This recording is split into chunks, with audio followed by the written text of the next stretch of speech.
Watkins releases his new book today. Black Boy's Smile is about surviving in East Baltimore and how he became the man he is now. Yes, it is both his origin story and a love letter. And our Lynn Bowie sat down with the acclaimed writer to talk about his past and his future. It's not strange for somebody to say, yo, you from Baltimore, you too, dude. You know what I mean? Like, they hear it, right? Students at Commodore John Rogers Elementary Middle School share their original poetry with best-selling author D Watkins. This is how the award-winning writer measures his success. The biggest reward for me is when I go into a school and a kid pulls me aside and say, yo, you're the only author I ever met. This is the only book I ever read from front to back. I asked my teacher to assign it twice. No disrespect, but I stole your book. Like, I don't want young people to steal. However, you are going to steal a book. Please steal mine. Your book.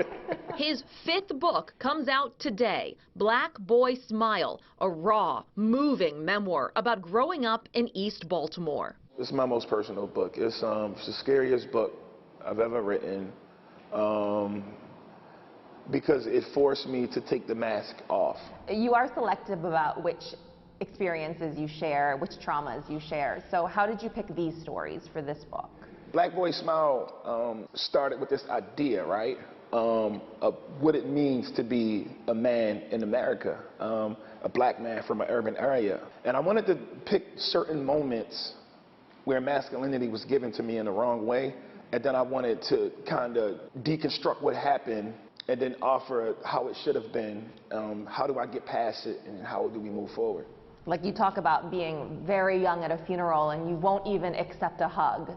You won't even accept any comfort because you wanted to be a man. And being a man meant not being vulnerable, which was some of the most terrible advice anyone could ever give to a young person, right? It's okay to cry. It's okay to be sad. It's okay to talk about things that hurt you. What does it mean to be a man?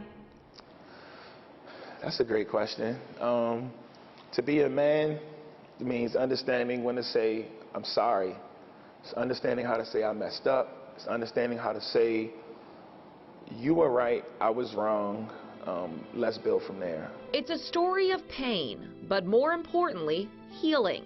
A love story, or as Watkins writes, a forever story.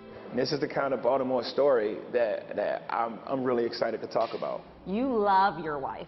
More than anything. Oh, it is clear in the book. More than anything. You start with this letter to your daughter, this beautiful letter to your daughter, Cross. Did you write this book for her? I wrote the book partially for her, partially for my wife, Karan, but I also wrote the book for people who feel like they don't deserve happy endings. And I put my story out as an offering to let you know you can go through like some wild and crazy things, but you can still have your happy ending. She'll read the book one day. I know. She'll have a lot of questions. She's gonna say, bad, daddy, bad. Are you ready for that conversation? One thing I want to do, I never, ever want my child to think I'm not being 100% honest with her. She deserves to know everything. I really want her to know her roots, where she come from. And now a new chapter. We're with Watkins at the Parkway Theater on West North Avenue because he's becoming a board member here. His words jumping from the page to the screen. Senor Pablo Escobar is the police. Writing for television. His episode of HBO's new Baltimore-based drama We Own This City recently aired. And if you could go back to talk to your 8-year-old self, what would you tell him? Don't quit. Don't quit. I came close to quitting so many times. I came close to stopping everything so many times.